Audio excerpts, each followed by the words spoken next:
Sir একো শুনি পোৱা নাই। মই কোৱাই নাই একো।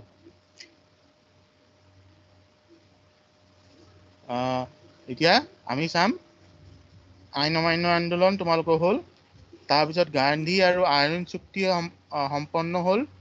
ইয়াৰ পিছত তোমালোকৰ গান্ধীজী মহাত্মা গান্ধী দ্বিতীয় ঘূৰণীয়া মেজমেলৰ কাৰণে লণ্ডনত উপস্থিত হ'ল।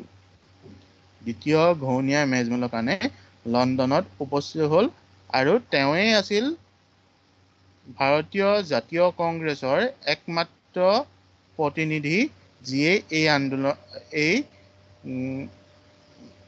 মেলখনত বা সভাখনত অংশগ্ৰহণ কৰিছিল। মানে ভাৰতীয় জাতীয় কংগ্ৰেছৰ তেওঁ একমাত্ৰ প্ৰতিনিধি হিচাপে এই ঘূৰণীয়া মেজমেলখনত অংশগ্ৰহণ কৰিছিল।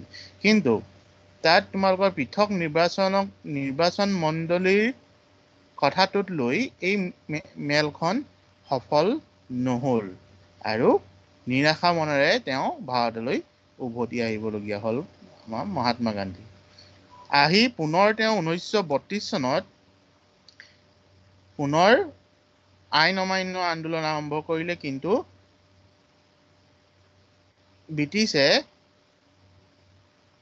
ব্ৰিটিছে মহাত্মা গান্ধীৰ লগতে সেই সময়ৰ তোমালোকৰ কংগ্ৰেছৰ সভাপতি চৰ্দাৰ বল্লভ ভাই পেটেলক গ্ৰেপ্তাৰ কৰিলে আৰু এই যিখন আইন অমান্য আন্দোলন আছিলে, এইটো আইন অমান্য আন্দোলন কঠোৰ হাতেৰে দমন কৰিলে। তোমালোকৰ বাতৰি কাকতৰ যিটো স্বাধীনতা আছে, স্বাধীনভাৱে যিটো লিখিব পৰা তোমালোকৰ ক্ষমতা আছিল, সেইটো বন্ধ কৰি দিলে। সাধাৰণ মানুহসকলৰ যিসকলে আন্দোলন কৰিছিল তেওঁলোকৰ জীৱন দুৰ্বিষহ কৰি পেলোৱা হ'ল আৰু লাহে লাহে এনেকুৱা কিছুমান কাৰ্যসূচীৰ কাৰণেই আইন অমান্য আন্দোলন তোমালোকৰ বন্ধ কৰিব লগা হ'ল। কাৰণ সেই সময়লৈকে সকলো নেতৃত্বকেই ব্ৰিটিছ চৰকাৰে গ্ৰেপ্তাৰ কৰিছিল, যাৰ ফলত আইন অমান্য আন্দোলনক নেতৃত্ব দিব পৰা কোনো তোমালোকৰ ব্যক্তি বা নেতা হাতত নাছিল। সেইকাৰণে লাহে লাহে এই আইন অমান্য আন্দোলন স্তিমিত হ'ল। লাহে লাহে তাৰ আইন অমান্য আন্দোলন কমি গ'ল আৰু 1933 চনৰ মে' মাহত সম্পূৰ্ণৰূপে বন্ধ হৈ গ'ল আৰু 1934 চনৰ মে' মাহত তাক আইন অমান্য আন্দোলনৰ আনুষ্ঠানিকভাৱে প্ৰত্যাহাৰ কৰা হ'ল। কিন্তু আইন অমান্য আন্দোলনে ভাৰতীয়সকলে আন্দোলন কাৰ্যসূচী অংশগ্ৰহণ কৰিব পাৰে সেই ৰাজনৈতিক শিক্ষাটো দি থৈ গ'ল।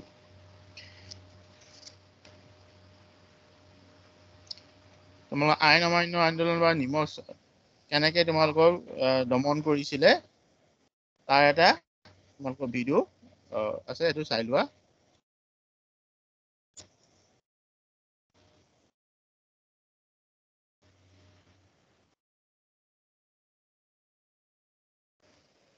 এইখন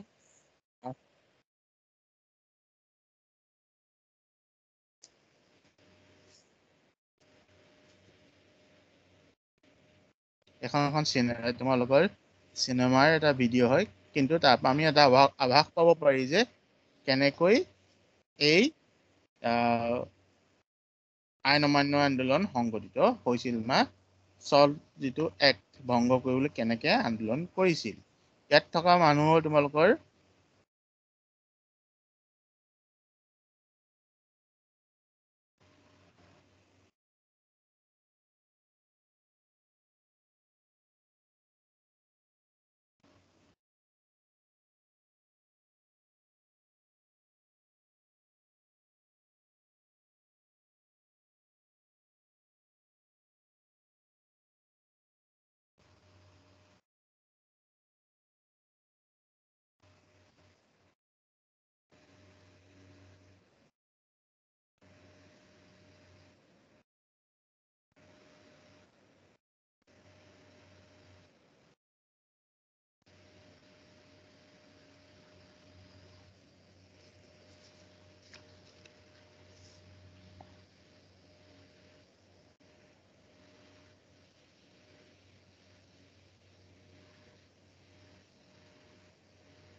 চাকি হ'ল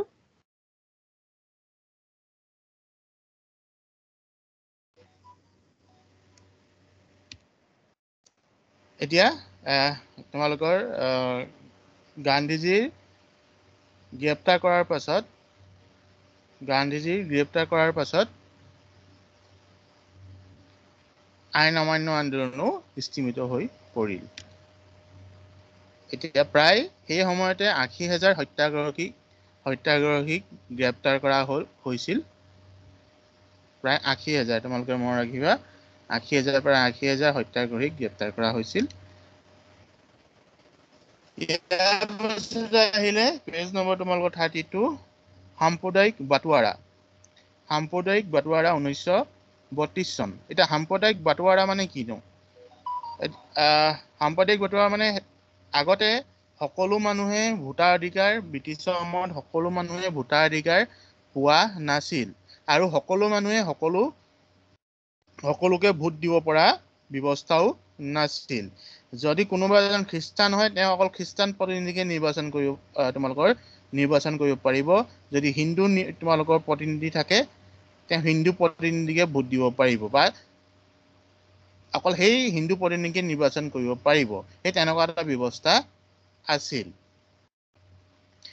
এতিয়া এই যে তোমালোকৰ আমি ঘূৰণীয়া মেজমেলৰ সময়ত 1932 চনত ঘূৰণীয়া মেজমেলৰ ভাৰতৰ অন্যান্য দলসমূহৰ লগত আলোচনা কৰি ৰামচি মেকডনাল্ড, সেই সময়ৰ প্ৰধানমন্ত্ৰী ৰামচে মেকডনাল্ডে কি কৰিলে, ভাৰতৰ ক্ষেত্ৰত সাম্প্ৰদায়িক বাটোৱাৰা বা সম্প্ৰদায় ভিত্তিক তোমালোকৰ ভোট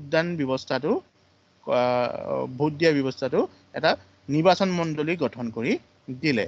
এই নিৰ্বাচন মণ্ডলী কি হ'ল, ভাৰতত কেইটামান ধৰ্ম অনুসৰি কিছুমান বিভাজন আনিলে। যেনে শিখসকলক, খ্ৰীষ্টানসকলক, শিখ মানে আমি যিসকল পাঞ্জাবী বুলি কওঁ সেইসকলক, খ্ৰীষ্টানসকলক, মুছলমানসকলক, হিন্দুসকলক, আৰু এটা শ্ৰেণী কৰিলে হিন্দু দলিত বা আমি যিসকল হৰিজন বুলি কওঁ সেই হৰিজনসকলক তোমালোকৰ ল'লে। হিন্দু দলিতত তোমালোকৰ হৰিজন যিসকলে প্ৰথমতে সোমোৱা নাছিল, কিন্তু মহাত্মা গান্ধীয়ে 1932 চনত আমৰণ অন্বেষণ কৰি হিন্দু দলিত শ্ৰেণীৰ মাজত হৰিজনসকলকো সোমোৱালে। এতিয়া আমি হৰিজন বুলি কোৱাৰ লগে আমাৰ এজন বিখ্যাত তোমালোকৰ মানুহ আছে, তোমালোকৰ B.R. আম্বেদকাৰ, যিজনে আমাৰ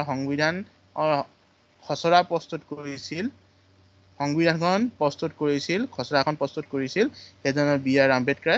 সেই B.R. আম্বেদকাৰো হৰিজন সমাজৰ পৰাই আহিছিল আৰু এই B.R. আম্বেদকাৰো সেই সময়ত ঘূৰণীয়া মেজমেলত অংশগ্ৰহণ কৰিছিল।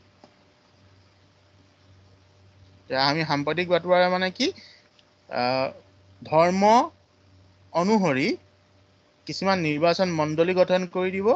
সেই নিৰ্বাচন মণ্ডলী সেই ধৰ্মৰ লোকসকলকে নিৰ্বাচন কৰিব পাৰিব। আকৌ সকলোকে তোমালোকৰ সেই নিৰ্বাচন মণ্ডলী গঠন কৰি তোমালোকৰ অংশগ্ৰহণ কৰিবলৈ দিয়া নাছিল। কিছুমান বচা মানুহকে অংশগ্ৰহণ কৰিবলৈ দিয়া হৈছিল। ইয়াৰ পিছত তোমালোকৰ আহিলে কংগ্ৰেছৰ মন্ত্ৰীসভা গঠন। 1935 চনৰ যিখন ভাৰত চৰকাৰ আইন আহিছিল, সেই ভাৰত চৰকাৰ আইনখনে ভাৰতক স্বায়ত্ত শাসনৰ প্ৰদান কৰিছিল। স্বায়ত্ত শাসন মানে এইটো যে ব্ৰিটিছে শাসন কৰিব, কিন্তু ভাৰতত ভাৰতীয় লোকসকলে নিজৰ নিৰ্বাচন মণ্ডলীৰ দ্বাৰা নিৰ্বাচিত প্ৰতিনিধিসকলৰ দ্বাৰা শাসন কৰিব পাৰে। ভাৰতত ভাৰতীয় মানুহে আইন প্ৰস্তুত কৰিব, আইনখন কাৰ্যকৰী কৰা সকলো দায়িত্ব ভাৰতীয় মানুহে তোমালোকৰ পাইছিল। যিটো দাবী তোমালোকৰ দাদাভাই নৌৰোজী 1906 চনৰ পৰা যিটো দাবী কৰি আহিছিল, সেইটো 1935 চনত প্ৰায় 30 বছৰ মূৰত তোমালোকৰ সেইটো প্ৰদান কৰা হৈছিল। কিন্তু সেই যিটো স্বায়ত্ত শাসনো বৰ বেছি দিন টিকি নাথাকিলে। আৰু তাৰ জৰিয়তেই ভাৰতত প্ৰথমবাৰৰ বাবে নিৰ্বাচন অনুষ্ঠিত হৈছিল আৰু নিৰ্বাচনত ভাৰতীয় জাতীয় কংগ্ৰেছ দল জয়যুক্ত তোমালোকৰ হৈছিল আৰু কংগ্ৰেছৰ ভাৰতীয় জাতীয় কংগ্ৰেছে মন্ত্ৰীসভা গঠন কৰিছিল, যিখন মন্ত্ৰীসভা 1987 চনত গঠন হ'ল আৰু সেই মন্ত্ৰীসভাখন 1939 চনলৈকে তোমালোকৰ থাকিল। আৰু এই মন্ত্ৰীসভাখন কেতিয়া গঠন কৰা হৈছিল? 1935 চনৰ ভাৰত চৰকাৰ আইনৰ জৰিয়তে, যিখন আইনে ভাৰতক স্বায়ত্ত শাসন প্ৰদান কৰিছিল। এতিয়া তোমালোকে এইখনৰ এখন লিষ্ট দিছো, তোমালোকক কোন কোন আছিল। আমি ধৰিব পাৰিছো যে Assam, Bengal, Bihar, Bombay, central province, Madras, north west frontier province, Orissa, Punjab, Sindh, united province.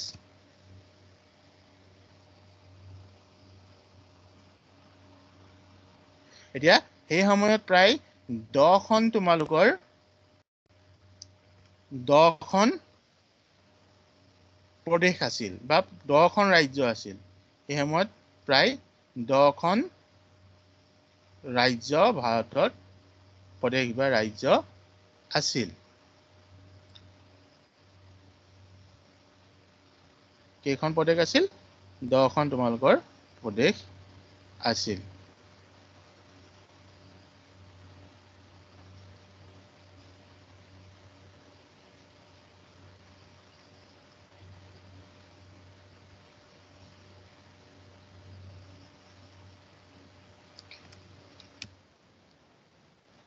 ইয়াৰ পাছতে কিন্তু এই কংগ্ৰেছৰ যিখন চৰকাৰ গঠন কৰিছিল, এই কংগ্ৰেছৰ চৰকাৰখন বৰ বেছি দিন তোমালোকৰ নাথাকিল।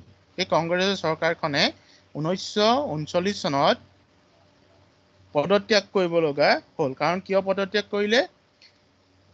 একমাত্ৰ হ'ল যে এই মন্ত্ৰীসভাখনক নুসুধাকৈয়ে সেই সময়ৰ ভাইচৰয় ভিক্টৰ আলেকজাণ্ডাৰে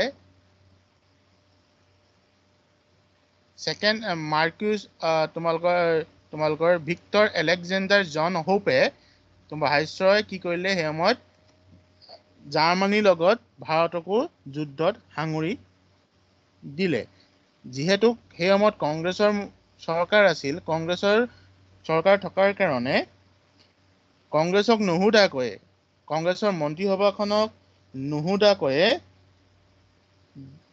যুদ্ধ ঘোষণা কৰাৰ কাৰণে আৰু এটা দাবী উত্থাপন কৰিছিল যে ভাৰতক যদি স্বাধীন ৰাষ্ট্ৰ হিচাপে স্বীকৃতি দিয়ে, তেতিয়া যুদ্ধত ঘোষণা কৰিব পাৰিব। কিন্তু সেইটো নকৰাকৈ তোমালোক কি কৰিলে? ব্ৰিটিছে ভাৰতকো 1939 চনত দ্বিতীয় বিশ্বযুদ্ধৰ জাৰ্মানীৰ বিপক্ষে যুদ্ধত অংশগ্ৰহণ কৰিবলৈ তোমালোকৰ যুদ্ধ ঘোষণা ভাৰতকো কৰি দিলে। সেইটোতে অসন্তুষ্ট হৈ কংগ্ৰেছ চৰকাৰে 1939 চনত পদত্যাগ দিলে আৰু ভাৰতৰ যিখন কংগ্ৰেছ চৰকাৰ আছিল সেইখন ভাঙি দিলে। ইয়াৰ পিছতে তাৰ লগে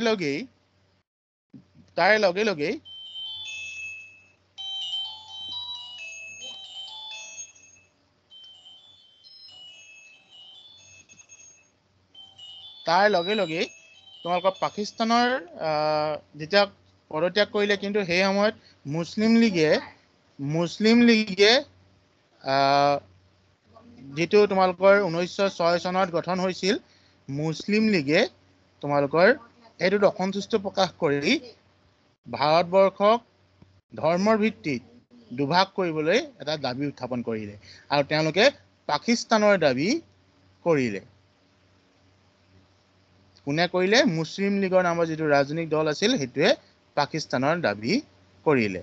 আৰু সেই পাকিস্তানৰ দাবী কৰা বা মুছলিম লীগৰ সেই সময়ত সভাপতি তোমালোকৰ আছিল মহম্মদ আলী জিন্না।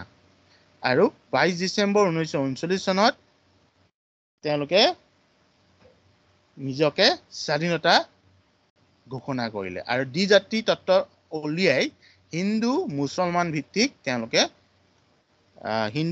ভিত্তিক ভাৰতক দুভাগ কৰাৰ এটা পৰিকল্পনা হাতত ললে। এতিয়া পাকিস্তান বুলি ক'লে আমি এনেই তোমালোকক কোৱা হয় পাকিস্তান মানে পবিত্ৰ স্থান বুলি কোৱা হয়, কিন্তু প্ৰকৃততে পাকিস্তান বুলি ক'লে পাঞ্জাৱ, আফগানিস্তান, কাশ্মীৰ আৰু বলুচিস্তান, এই কেইখন তোমালোকৰ এইকেইখনৰ লৈহে প্ৰথম আখৰটো লৈহে PAK পাক আৰু বলুচিস্তানৰ স্থানটো লৈ তোমালোকৰ পাকিস্তান গঠন হৈছিল। তুমি কোনে দাবী কৰিছিলে যে ভাৰতক দুভাগ কৰিব লাগে দ্বিজাতি তত্ত্ব অনুসৰি হিন্দু মুছলমান ভিত্তিক? মুছলিম লীগে, আৰু মুছলিম লীগৰ সভাপতি তেতিয়া আছিল মহম্মদ আলী জিন্না। ঠিক আছে, আমি আজিলৈ ইমানতে সামৰিম। তোমালোকে পৰীক্ষাসমূহ আমাৰ হ'ব, এইদিনতে তোমালোকৰ পৰীক্ষা